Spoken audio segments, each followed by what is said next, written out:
Hello students, let's start our next topic बेटा, that is resolution of vector. Sir, resolution of vector क्या होता है? देखिए बेटा, एक सिंगल वेक्टर को तोड़कर अगर मैं मल्टीपल वेक्टर्स के अंदर कन्वर्ट कर देता हूं तो यही हमारा कहलाता है क्या? Resolution of vector. देखिए, एडिशन में आपने पढ़ा था, एडिशन ऑफ वेक्टर्स में अगर हमारे पास दो या दो से ज्यादा वेक्टर्स होते हैं तो हम उनको ऐड करके एक सिंगल वेक्टर में कन्वर्ट कर देते हैं। रिजोल्यूशन करना इसका जस्ट अपोजिट होता है। एक सिंगल वेक्टर को तोड़कर मल्टीपल वेक्टर्स के अंदर उसको कन्वर्ट कर देना, ये हमारा क्या कहलाता है? क्या? Resolution of vector. देखिए, मान लीजिए कि हमारे पास कोई वेक्टर है, ठीक है, और मैं इस वेक्टर को कन्वर्ट करना चाहता हूं मल्टीपल वेक्टर्स के अंदर। तो इस वेक्टर के मैं दो वेक्टर बना सकता हूं, एक ये वेक्टर और एक ये वेक्टर, ताकि जब दोनों इन वेक्टर को ऐड करूं तो यही वेक्टर बन जाए हमारा। ये जो दोनों वेक्टर हैं ये इस वेक्टर के कहलाते हैं बेटा कंपोनेंट्स। इनको बोलते हैं इस वेक्टर के कंपोनेंट्स, ठीक है। अगर ये दोनों कंपोनेंट्स जो हैं वो एक दूसरे के परपेंडिकुलर हो, अगर ये दोनों कंपोनेंट्स एक दूसरे के क्या हो? परपेंडिकुलर्स, तो हम इनको बोलते हैं बेटा रेक्टेंगुलर कंपोनेंट्स। इनको क्या बोलते हैं बेटा? रेक्टेंगुलर कंपोनेंट्स, ठीक है। जरूरी नहीं है कि ये दोनों कंपोनेंट आपस में परपेंडिकुलर हो, लेकिन अगर उन कंपोनेंट्स में उन वेक्टर के अंदर चेंज किया जाए इस वेक्टर को कि ये दोनों वेक्टर जो हमें बाद में मिले हैं वो आपस में क्या हो? परपेंडिकुलर हो, तो हम बोलेंगे ये इसके क्या है बेटा? Rectangular components. तो वास्तव में रिजोल्यूशन ऑफ वेक्टर होता क्या है? यहां पर मान लीजिए बीच वाला वेक्टर है, इसको मैंने आर वेक्टर बोल दिया, ठीक है। इस आर वेक्टर को मैंने R1 वेक्टर और R2 वेक्टर दो वेक्टर के अंदर कन्वर्ट कर दिया, तो R1 और R2 वेक्टर इसके कहलाएंगे बेटा कंपोनेंट्स। और अगर R1 और R2 वेक्टर्स दोनों आपस में क्या है? परपेंडिकुलर है, तो हम बोलेंगे ये R वेक्टर के क्या है? रेक्टेंगुलर कंपोनेंट्स है, ठीक है। और इसी को बोलते हैं हम क्या? रिजोल्यूशन ऑफ वेक्टर, ठीक है। तो क्या कह सकते हैं हम? रिजोल्यूशन ऑफ वेक्टर क्या होता है बेटे? The splitting of A vector, the splitting of a vector into multiple vectors,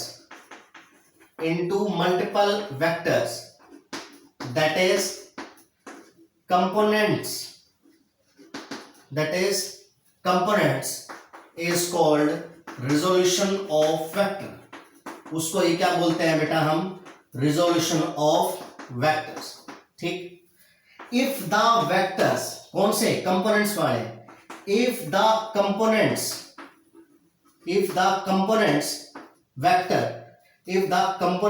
vectors are perpendicular to each other,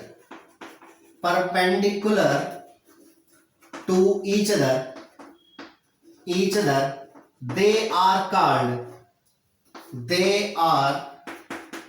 called rectangular components. तो हम उनको बोलते हैं बेटा क्या? रेक्टेंगुलर कंपोनेंट्स बोलते हैं, ठीक है जी। कुल मिलाकर बात यह है कि एक सिंगल वेक्टर को मल्टीपल वेक्टर के अंदर कन्वर्ट करते हैं तो इस फिनोमेना कहते हैं रिजोल्यूशन ऑफ वेक्टर। जो मल्टीपल वेक्टर आते हैं उसको बोलते हैं उस वेक्टर के कंपोनेंट्स, और अगर वो कंपोनेंट्स आपस में परपेंडिकुलर होते हैं तो हम बोलते हैं वो कैसे कंपोनेंट है? वो उसके रेक्टेंगुलर कंपोनेंट्स है। अब दो काम करेंगे हम। सबसे पहले किसी वेक्टर को 2D में लेंगे यानी प्लेन में, और उसके कंपोनेंट निकालेंगे। उसके बाद एक वेक्टर लेंगे उसको 3D में, यानी कि किसी भी उसको 3D में लेकर उसको फिर दोबारा से क्या करेंगे बेटा? उसको रिजोल्व कराएंगे, ठीक है। चलिए सबसे पहले करते हैं रिजोल्यूशन इन 2D या रिजोल्यूशन इन ए प्लेन।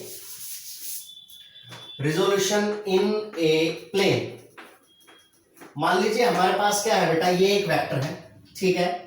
ये हमारे पास एक्स एक्सिस है, ये हमारे पास क्या है? वाई एक्सिस है। और ये जो गिवन वेक्टर है ये हमारे पास ए वेक्टर है।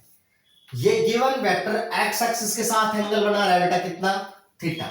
और हम चाहते हैं कि इस वेक्टर को हम रिजोल्व करें इनटू इट्स रेक्टेंगुलर कंपोनेंट्स, ठीक है। यानी इसके कंपोनेंट बनाएं और वो कंपोनेंट एक दूसरे के क्या होने चाहिए? परपेंडिकुलर, ठीक है।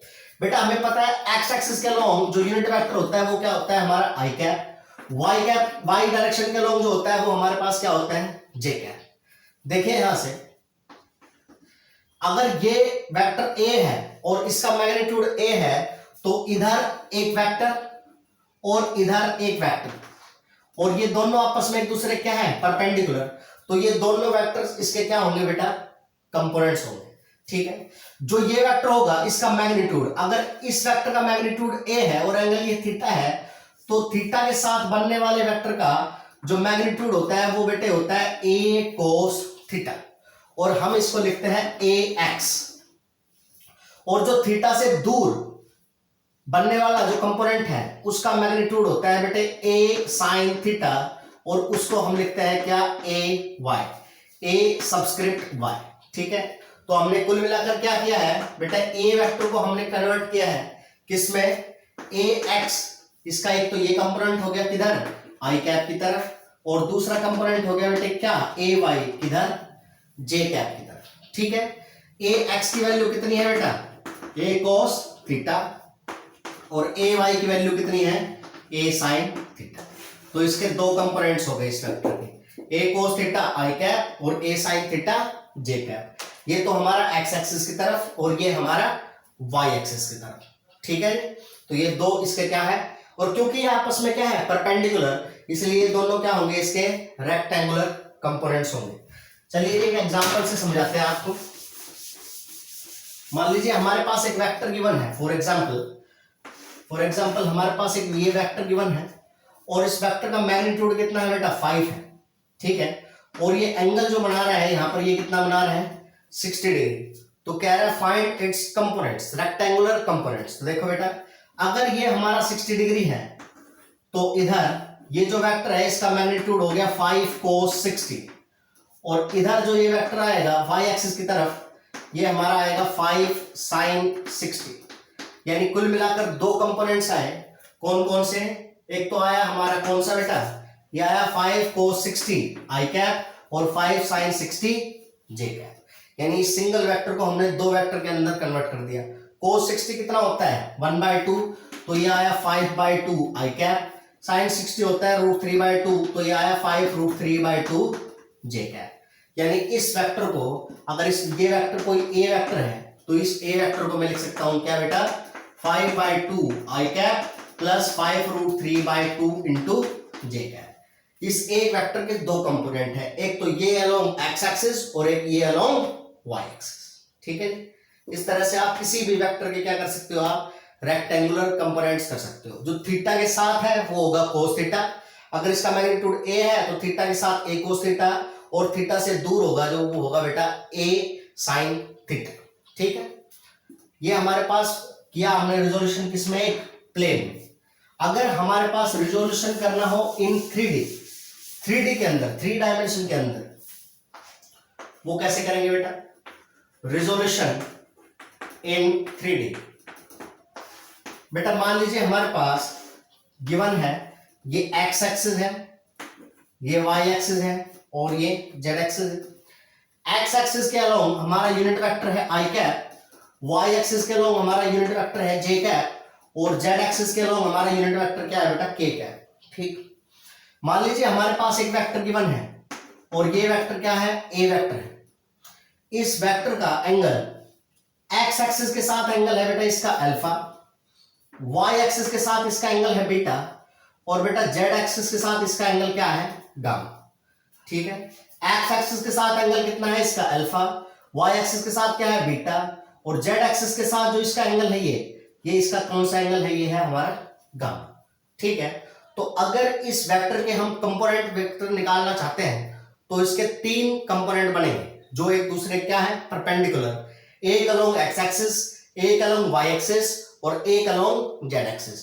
क्योंकि ये तीनों कंपोनेंट्स आपस में परपेंडिकुलर है, तो हम कहेंगे कि ये इस वेक्टर के क्या है, रेक्टेंगुलर कंपोनेंट्स। ठीक है, कौन कौन से होंगे, मान लिया जी एक्स एक्सिस के अलोंग जो वेक्टर है उसका मैग्नीट्यूड है ए एक्स, वाई एक्सिस के अलोंग जो कंपोनेंट है उसका मैग्नीट्यूड कितना है, ए वाई, और जेड एक्सिस के अलोंग है उसका मैग्नीट्यूड कितना है बेटे, ए जेड। ठीक है, तो अलोंग एक्स एक्सिस के अलोंग इसका जो कंपोनेंट होगा वो क्या होगा बेटे, वो होगा हमारे पास ए एक्स, और ए एक्स की वैल्यू कितनी होगी, अगर मेन वेक्टर का मैग्नीट्यूड ए है तो इसकी वैल्यू होगी बेटा ए कोस अल्फा। ठीक है, यहां से कोस अल्फा क्या हो गया हमारा, A x divide by A. ये हमने अलोंग एक्स एक्सिस निकाल लिया। अलोंग वाई एक्सिस बेटा, along y axis, y axis हमारे पास जो कंपोनेंट होगा वो होगा A y will be equal to A cos beta. ये कंपोनेंट होगा क्या, अलोंग वाई एक्सिस। अगर यहां से मैं कोस बीटा कैलकुलेट करूं तो वो आएगा मेरे पास A y divide by A. तीसरा जो कंपोनेंट है बेटा अलोंग जेड एक्सिस, तो जेड एक्सिस के अलोंग जो कंपोनेंट है वो हमारा है A z, that will be equal to A cos gamma. ठीक है, ये अलोंग एक्स एक्सिस यानी कि ये कंपोनेंट आएगा ए कोस अल्फा आई कैप, ये आएगा हमारे पास ए कोस बीटा जे कैप, ये आएगा ए कोस गामा के कैप। यहां से कोस गामा की वैल्यू आई बेटा ए जेड डिवाइड बाय ए, यानी कि मैं इस वेक्टर को लिख सकता हूं कि ए वेक्टर हमारे पास इसके तीन कंपोनेंट आए हैं, कौन कौन से, ए एक्स, ये क्या है हमारा ए कोस अल्फा, यानी कि ए cos alpha i cap plus A cos beta j cap plus A cos gamma के कैप।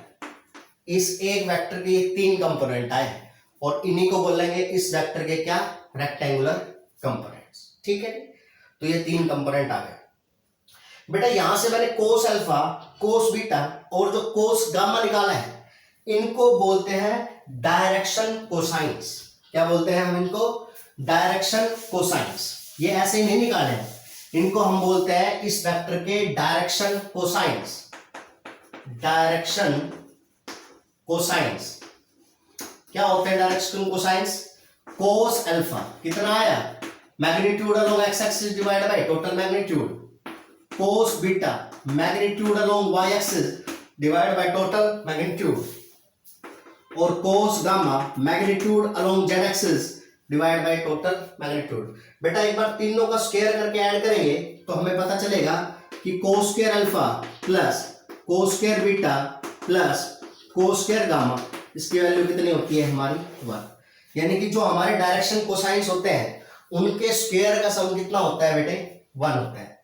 बेटा एक बात और ध्यान देना, कोस अल्फा को कई जगह एल भी लिखते हैं, इसको एम और इसको एन, यानी कि ये फॉर्मूला हमें ऐसे भी मिल सकता है L square plus M square plus N square is equal to 1। ये हमारे पास होते हैं किसी भी वेक्टर के डायरेक्शन कोसाइंस। यानी कि किसी भी वेक्टर को हम 2D में भी रिजोल्व कर सकते हैं और 3D में भी रिजोल्व कर सकते हैं। 2D में थीटा के साथ जो होगा वो हमारा होगा कोस थीटा, और जो थीटा से दूर होगा वो हमारा होगा क्या, साइन थीटा। किसी ए वेक्टर को रिजोल्व करना है तो अलोंग एक्स एक्सिस होगा A cos theta, along y axis होगा ए साइन थीटा। ठीक है जी। 3D में रिजोल्व करना है तो A cos alpha i cap, A cos beta j cap and A cos gamma is equal to k cap. ठीक है, कोस अल्फा, कोस बीटा और cos gamma are the direction cosines of this vector. ठीक है, ये एक vector की बहुत ही important property होती है बेटे। ठीक है जी, जिसको हम यूज करते हैं वेरियस प्रॉब्लम्स के अंदर। ठीक है जी, इसको लर्न करेंगे, राइट करेंगे और इसके ऊपर क्वेश्चंस करेंगे, और कोई डाउट होएगा तो मेरे से पूछेंगे। ठीक है जी, थैंक यू।